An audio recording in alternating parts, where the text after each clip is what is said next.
I remember in 2019, Lizzo really kind of exploding and popping onto the scene. And mind you, she had been around for a number of years, but that was like the big year where she was, having like her most commercial success and really kind of starting to blow up.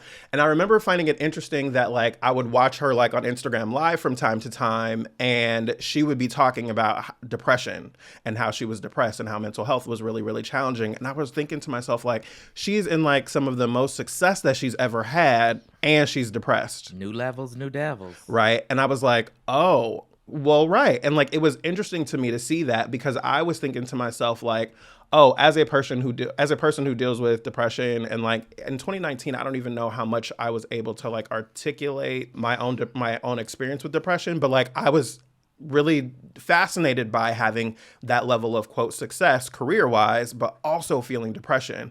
And now, as a person who has a level of success by some measures, to also still be feeling depressed, right, in the midst of that, is like, oh, this is not like, depression is not going to go away because I have money or success or a successful this or whatever. Like, my own depression and the way that I feel about myself and the way that I process all of this stuff is just different than I expected it to be, right? I expected, like, oh, if I have all of those things, right, then I'll be happy. And like, that was how I saw it as a kid, as a teenager, and in my early 20s. And now I'm like 38 years old, and I'm thinking about what I want longer term, and like, success means something different to me, right? Success to me is really now about freedom, right? And being able to have the things that I want, to be able to do the things that I want to do, to be able to be the kind of person I want to be able to move in the world in the ways that I want to be able to move. It's not about like how much money I have, or how many followers I have, or what show I'm on, or what I'm producing, or what I'm hosting, or who I love, or what I'm like. It's not all of those things the same way anymore. And so I'm just thinking about it differently. So like, one of the things that, I've been thinking about in bringing this topic, I mentioned in the intro, was about, the journey with my book.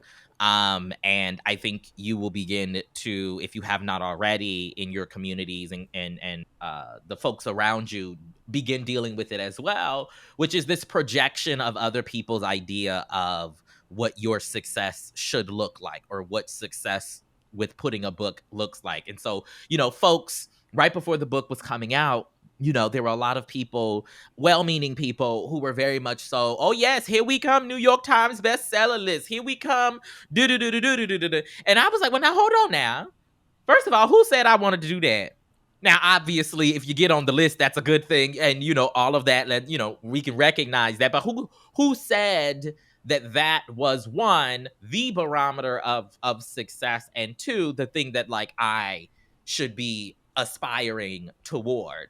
Especially when you understand the inner workings of publishing and how those lists come together or don't come together, how book sales happen and or don't happen. It's just a lot more complex than New York Times bestseller list or whatever. And I think about the ways in which, for folks who that can be foisted upon, how that can begin to tweak your idea and understanding of what success looks like. And how, if you don't make the list, right, does that mean you're not successful? Does that mean your book is not good? And like I said, I have always kind of, through this book process, and through much of the work that I've done in this stage of my career, rejected some of those external, perhaps, measures of success in favor of, I was talking about this a couple weeks ago, maybe on I think We See Each Other podcast, available everywhere, about how so much about my work today is less about, like, I don't care about clicks. I don't necessarily care about, that type of social media engagement. I don't really care if I'm on any particular list, right? How I'm more concerned with like impact, right? Like, the thing that's excited me most about having the book out in the world, having the podcast out in the world, is about like the conversation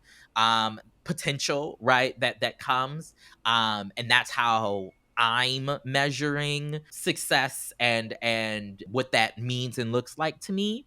But that kind of, you know, it becomes very difficult to have that type of perspective and lens on your success and then navigate and move through a world in which all these other barometers of success are like constantly being, you know, foisted upon you, as if those are the things that you should care about, which makes it just makes it difficult for me, at least, to navigate, because I don't want to be an asshole and be like, well, girl, fuck the New York Times bestseller list, right? Because that's not. There's your clip, Palmyra. Could you just pull that? Cut it out. Cut it out. Cut it out.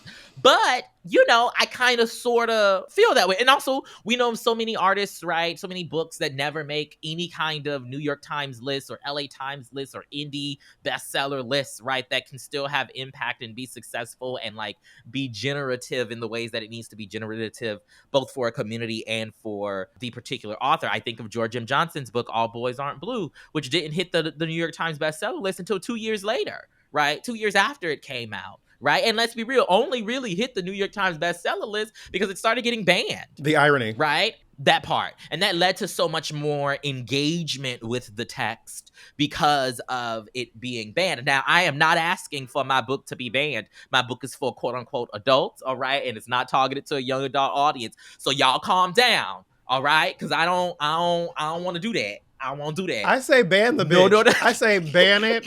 Ban We See Each Other. Get it on the Amazon, New York Times, Good Housekeeping list. Thank you. Get it on every. First of all, the idea of We See Each Other being on the Good Housekeeping list is just, I don't even know that there is a list at Good Housekeeping, but turn up.